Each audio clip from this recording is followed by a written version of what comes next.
नमस्कार दोस्तों, the knowledge में आपका स्वागत है। मैं हूं हितेश गिरी गोसाई और आज हम बात करेंगे हमारे देश भारत का ज्योग्राफिकली जन्म कैसे हुआ। आज से करीब 20 करोड़ साल पहले हमारी धरती पर आज के दिखने वाले डिवाइडेड कॉन्टिनेंट्स नहीं थे।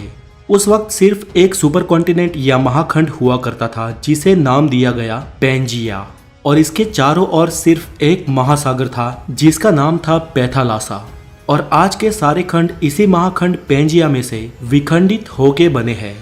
ये थियरी देने वाले वैज्ञानिक अल्फ्रेड वेगनर थे और उनका यह भी मानना था कि उसी वक्त उस महाखंड पे रेंगने वाले जीवों का विकास हुआ।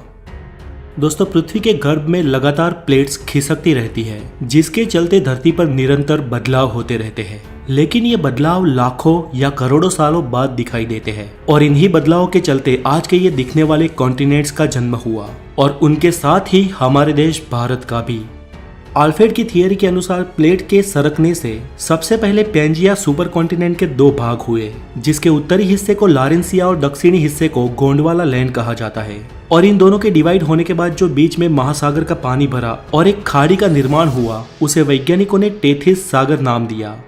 पैंजिया में से अलग हुए उत्तरी महाद्वीप लारेंसिया में से आज के एशिया, यूरोप और उत्तर अमेरिका जैसे कॉन्टिनेंट्स बने, जबकि गोंडवाना लैंड में से दक्षिण अमेरिका, अफ्रीका, ऑस्ट्रेलिया और एंटार्क्टिका जैसे कॉन्टिनेंट्स बने। हमारा देश भारत भले ही आज भौगोलिक रूप से एशिया का भाग हो, लेकिन भारत का भूमि भाग उस वक्त वास्तव में गोंडवाना लैंड महाद्वीप का हिस्सा था और आज का अफ्रीका और भारत एक ही प्लेट पे टिके थे। धीरे धीरे अंदरूनी प्लेट्स के सरकने से ये प्लेट्स भी अलग होती गई और भारत की जियोग्राफिकल प्लेट अफ्रीका से अलग होकर धीरे धीरे एशिया की ओर बढ़ने लगी। वो आज के लद्दाख हिस्से की ओर लगातार बढ़ती रही और एक समय इस प्लेट का एशिया के लद्दाख वाले हिस्से पे टकराव हुआ। दोस्तों, भूगर्भ में जब दो प्लेट्स का टकराव होता है तो भारी प्लेट नीचे की ओर सरक जाती है और हल्की प्लेट ऊपर उठ जाती है। उस वक्त भी ऐसा ही हुआ और आज के हिमालय का निर्माण हुआ। ऐसा कोई कम समय में नहीं हुआ, ऐसा होने में करोड़ों साल लग गए और आज की इस भौगोलिक भूमि का निर्माण हुआ।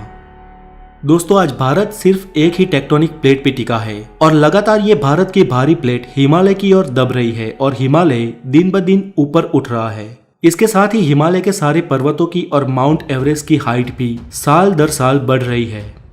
दोस्तों, इस थियरी को सिद्ध करने के लिए अल्फ्रेड ने यह भी कहा कि आज के दिखने वाले सारे कॉन्टिनेंट एक दूसरे में फिट होते हैं और आज अगर किसी तरह इन सबको एक किया जाए तो फिर से पैंजिया सुपर कॉन्टिनेंट का निर्माण हो सकता है। चले, ये तो एक संयोग भी हो सकता है, लेकिन अल्फ्रेड ने अलग अलग विस्तार में जाके उस महाखंडों की जीव सृष्टि का और प्राचीन खड़कों के अवशेषों का अवलोकन किया तो ये मालूम हुआ कि विविध अवशेष अलग अलग खंड में एक समान ही थे। इसके साथ ही अल्फ्रेड ने अपनी इस थियरी को सिद्ध करने के लिए कई सारे उदाहरण दिए। फ्रेंड्स, इस प्लेट्स के टकराव से भूकंप और ज्वालामुखी का खतरा रहता है। वैसे भारत में तो कोई खास सक्रिय ज्वालामुखी नहीं है, लेकिन हमारी इस एक प्लेट के सरकने से कभी कभी भूकंप के झटके महसूस होते हैं। हमारी अगली वीडियो में हम जानेंगे कि भूकंप और ज्वालामुखी का रीजन क्या है और लावा या मैग्मा कैसे बनता है। तो आज के लिए इतना ही। अगर आप नए हैं तो द नॉलेज को जरूर सब्सक्राइब करें और इस वीडियो को लाइक करें, हो सके उतना शेयर करें और अपना ख्याल रखें। Have a good day, take care.